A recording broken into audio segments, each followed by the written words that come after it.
Assalamualaikum warahmatullahi wabarakatuh. Salam sejahtera untuk kita semua. Salam demokrasi dan salam pluralisme. Oke, jumpa lagi di Sahabat Rahmat Channel. Nah, untuk video kali ini sahabat-sahabat, itu si Ahmad Hosinuddin lagi, saya tidak tahu kesurupan atau apa. Dan dia mendesak DPR RI untuk melakukan pemaksulan terhadap presiden. Nah, saya kira kita tahu Ahmad Hosinuddin ini adalah orang pengidolok khilafah di Indonesia. Kan itu sahabat-sahabat.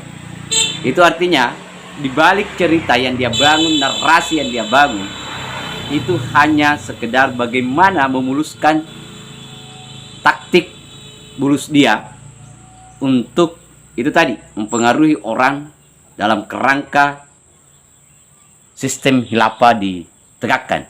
Nah, ini yang harus diwaspadai dari mulut si Hosinuddin.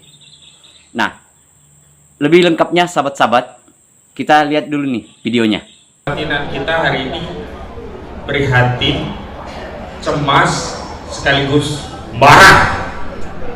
Kenapa prihatin? Karena seluruh kerusakan itu terjadi di depan mata kita. Bahkan kita juga turut menjadi korbannya. Tapi kerusakan itu dibalut seolah-olah sebuah prestasi. Dan bahkan yang paling prihatin adalah ada putusan pengadilan dari Pengadilan Tinggi Semarang yang menganulir vonis bagi Gus Dur sebagai mengedarkan kabar bohong, tapi diganti hanya menyebarkan kebencian. Artinya apa? Ijazah presiden yang palsu itu patut kita sematkan sebagai benar-benar palsu karena bukan bohong. Ya, karena itu kita prihatin. Dan yang kedua, kita cemas dengan masa depan bangsa kita. Bagaimana dengan nasib masa depan bangsa kita? Saya ingin mencoba untuk mengambil istilah yang sifatnya ke depan. Kalau sebagian orang mengajak kita untuk tidak melupakan father kita yang mendirikan bangsa ini, justru saya ingin katakan sesungguhnya kita mendapatkan amanah dari anak cucu kita untuk menjaga bangsa ini agar bangsa yang bernama Indonesia ini sampai kepada mereka. Saya khawatir, cemas bangsa yang diperdekakan oleh father kita, yang dititipkan anak cucu kita, rusak di tangan kita dan tidak sampai kepada anak cucu kita. Itu membuat kita semua tentu saja cemas. Dan kemarahan itu tentu saja layak untuk kita sampaikan, karena kalau dalam Islam marah dan benci itu harus disandarkan pada syariat. Kalau ada pemimpin yang zalim, itu kita harus marah atau bahagia? Kalau ada pemimpin ijazahnya palsu, kita harus marah atau tersenyum? Kalau ada orang yang bohong tentang SMK dan seterusnya, kita marah atau kita tersenyum? Marah itu alamiah. Ya, yang kedua, kondisi faktual yang ada hari ini berdapatkan ada 3 jalan, dan 3 jalan itu silahkan kita lakukan perubahan dengan 3 jalan ini tanpa mengesampingkan satu pada yang lain. Bagi sebagian yang menganggap masa depan kita akan diperbaiki dengan Pilpres, dengan pemilu 2024, ini memang salah satu jalan, tapi tidak bisa kemudian menghalangi jalan yang lain termasuk people power ini. Kenapa? Tidak ada satupun yang dapat menjamin Pilpres dan Pemilu 2024 benar-benar terjadi. Tapi yang kedua, jalan people power. Nah, sebelum kita bertanya rakyat kapan people power, semestinya pertanyaan ini pertama kali kita tanyakan kepada DPR. Kapan DPR memakzulkan Jokowi? Tapi sebab kalau hak angket dipergunakan oleh DPR, ditingkatkan menjadi hak menyatakan pendapat dan berujung pada pemakzulan presiden di MK, rakyat tidak perlu capek-capek. Tidak perlu capek-capek. Karena apa? Suasana kebatinan kita, aspirasi kita, kehendak kita diwakili oleh DPR. Karena itu saya sependapat dengan keinginan Prof. Denny agar segera DPR mengaktifasi hak angket untuk memeriksa 3 hal yang telah disampaikan oleh Prof. Denny, ditambah 1, yakni tolong periksa ijazah Jokowi asli atau tidak. Tapi dan yang ketiga, ini adalah jalan people power. Nah, people power itu adalah follow up dari macetnya DPR.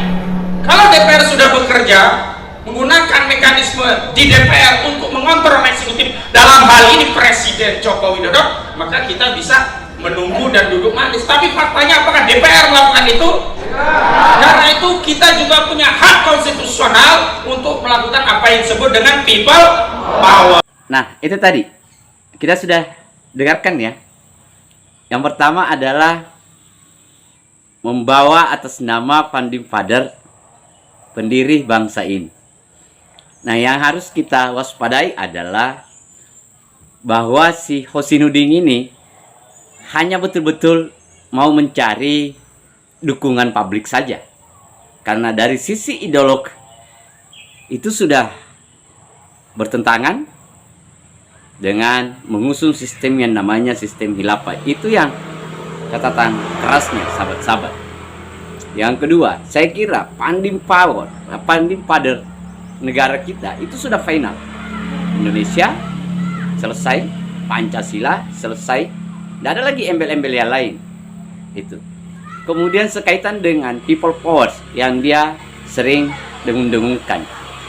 Saya kira ini adalah narasi yang dia bangun dalam kerangka untuk mengubah, menyusupkan sistem ideolog yang dia usung, sahabat-sahabat. Jadi apa yang dia sampaikan, saya kira tidak ada alasan bahwa dia hanya mau mencoba numpang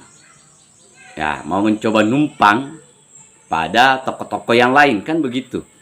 Dalam kerangka itu tadi. Nah, kita tidak harus terkecoh dengan gaya bicaranya, narasinya yang dia bangun, karena di balik itu semua dia punya niatan yang saya kira ini